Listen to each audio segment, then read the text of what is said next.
مشاهدينا الأفاضل، طابت أوقاتكم. نشرة أخبار الفضائية الإريترية لهذه الفترة يصحبكم فيها محمود عبد الله بكفاح، والتي نستهلها بأهم وأبرز العناوين.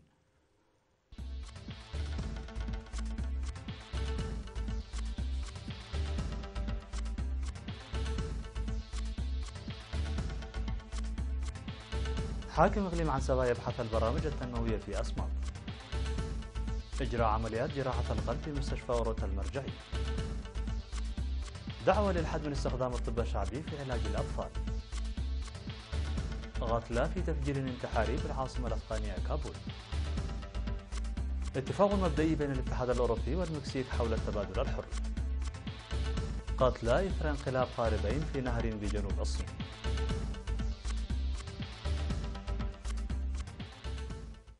مرحبا بكم. من العناوين إلى التفاصيل. بحث حاكم إقليم عنسبة السيد علي محمود تنفيذ البرامج التنموية في مديرية أسماط مع مدراء الضواحي والسكان. وأوضح السيد علي محمود في اللقاء الذي جرى ببلدة أسندة يوم 19 من أبريل البرنامج الموضوع لزيادة دور المجتمع في التنمية، مؤشرا إلى أن إدارة الإقليم تعمل على تأطير السكان في أعمال النفير الجماعي وتوفير الأدوات والتجهيزات اللازمة. وقال أن البرامج الموضوعة تشتمل على شق طرق مبلداي أسندة وأسندة هوش غالي وهوش أسماط، وكذلك طريق أسماط أوروتا إيرا، داعيا مدراء الضواحي للعمل لإنجاح تلك البرامج. ومن جهتهم أكد المجتمعون استعدادهم على العمل لإنجاح البرامج الموضوعة، مطالبين بضرورة إزالة الطمي من 4 حفائر في إيرا بالآليات والإسراع في بناء المدرسة التي تشيد في منطقة شاكا وغريد.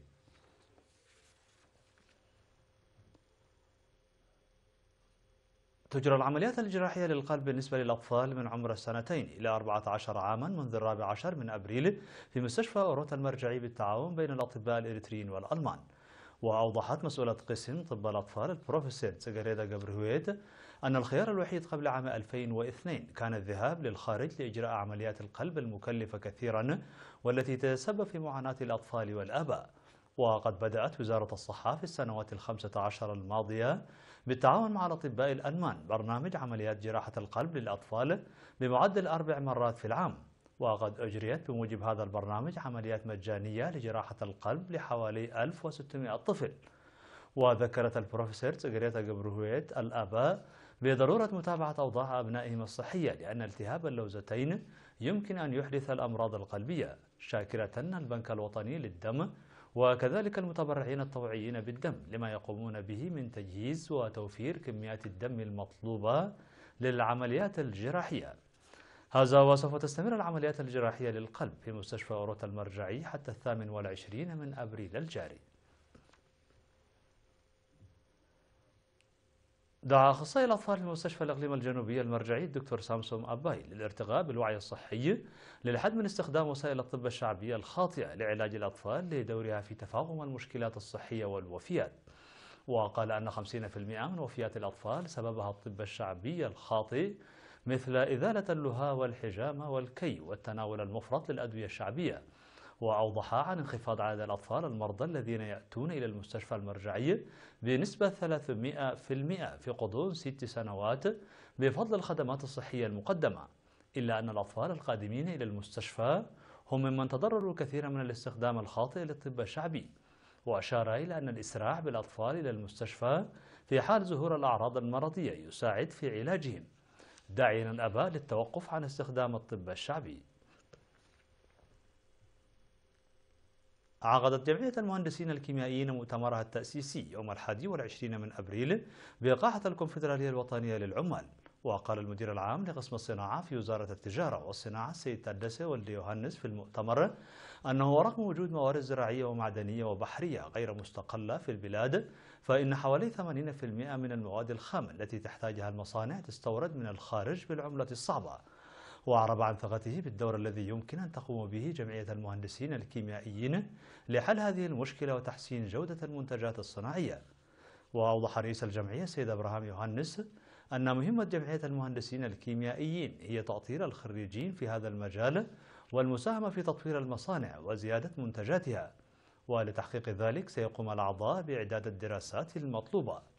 هذا وقد بحث المؤتمر التأسيسي الذي شارك فيه الخريجين والمهنيين الكيميائيين وممثلي المصانع بحث أنشطة الجمعية وسبل الدفع بها قدما إلى الأمام.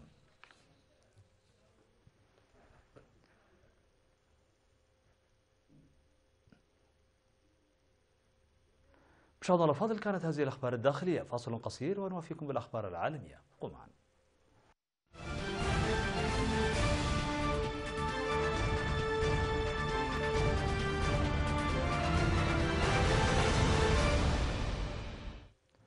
على الصعيد العالمي، فجر انتحاري نفسه خارج مركز لتسجيل الناخبين في العاصمة الأفغانية كابول يوم الأحد، مما أسفر عن مقتل 57 على الأقل وإصابة أكثر من 100 حتى في أخطر هجوم الآن يتعلق بالاستعدادات للانتخابات المقررة في أكتوبر. وأعلن تنظيم الدولة الإسلامية مسؤوليته عن الهجوم الذي استهدف الانتخابات التي تمثل أهمية كبيرة لمصداقية حكومة الرئيس أشرف عبد الغني التي تتعرض لضغوط دولية لضمان أن تجرى هذا العام الانتخابات البرلمانية التي طال تأجيلها. وقال نجيب دانيش المتحدث باسم وزارة الداخلية أن مهاجما مترجلا اقترب من المركز، حيث يصدر مسؤولون بطاقات هوية في إطار عملية لتسجيل نحو 10 ملايين ناخب في أنحاء أفغانستان بدأت هذا الشهر. وقال متحدث باسم وزارة الصحة الأفغانية أن الانفجار أسفر عن مقتل 57 شخصا على الأقل وإصابة 119 آخرين، متوقعا ارتفاع عدد الضحايا. كما دمر الانفجار سيارات وحطم نوافذ لمباني غريبة ليتناثر الحطام في الشوارع. وبعد هذا الانفجار الذي يعتبر الأشد تفجيرات فتكم في كابول منذ يناير، حين قتل نحو 100 شخص جراء انفجار قنبلة مخبأة داخل سيارة إسعاف. وقد جاء تفجير يوم الأحد بعد تحذيرات متكررة من أن المتشددين ربما يسعون لعرقلة العملية الانتخابية.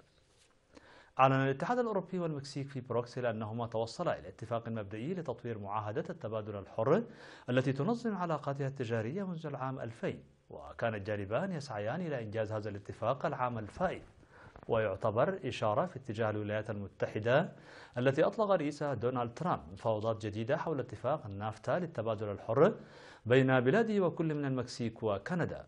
وكان فريق التفاوض الأوروبي والمكسيكي باشرا في بروكسل المرحلة الأخيرة من المباحثات حول الاتفاق بهدف جعله في مستوى الاتفاق الذي وقع بين الاتحاد الأوروبي وكندا. وأضاف البيان أن الاتحاد الأوروبي والمكسيك موحدان من أجل تجارة مفتوحة وعادلة وتقوم على قواعد من دون الخوض في تفاصيل الاتفاق أو توضيح ما إذا كانت المعاهدة تتطلب موافقة برلمانات دول الاتحاد الأوروبي أم لا. قتل ما لا يقل عن 17 شخصا وسقط ما مجموعه 60 شخصا في الماء بعد انقلاب قاربي تنين جنوبي الصين، حسب ما قالت السلطات يوم الأحد. وكان القاربان يشاركان في سباق بنهر تاواهوا في مدينة غوبلين عاصمة مقاطعة غوانغشي عندما وقع الحادث، وفقا لإدارة الإطفاء في غوبلين. كما ذكرت وكالة أنباء شينخواس الرسمية أن 8 قوارب وما يزيد على 200 شخص شاركوا في عملية الإنقاذ.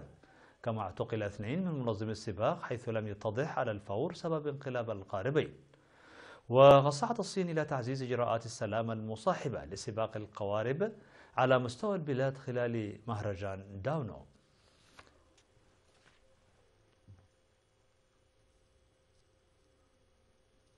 أعلنت اليابان اليوم الأحد عن وفاة أكبر معمرة في العالم، وهي يابانية تبلغ من العمر 117 عاما. وذكرت صحيفة ذا جابان تايمز اليابانية أن المعمرة نابي تاجيما توفيت مساء السبت لأسباب طبيعية في مستشفى بجزيرة كيكايا الجنوبية. وقال سوسومو بوشيوكو مسؤول البلدة أن تاجيما كانت تخضع للعلاج في المستشفى منذ يناير الماضي. وتشير التقارير إلى أنها ولدت في أغسطس عام 1900 ولا أكثر من 160 حفيدا. وأصبحت تاجيما أكبر معمرة في العالم في سبتمبر عام 2017 بعد وفاة فيوليت براون في جامايكا عن عمر بلغ 117 عاما أيضا.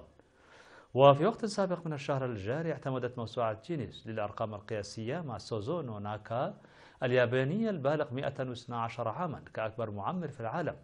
ويتواصل ارتفاع عدد كبار السن في المجتمع الياباني، حيث بلغ عدد من تجاوزت أعمارهم 100 عام حوالي 68 ألف شخص وفقا لأحدث الإحصاءات الحكومية.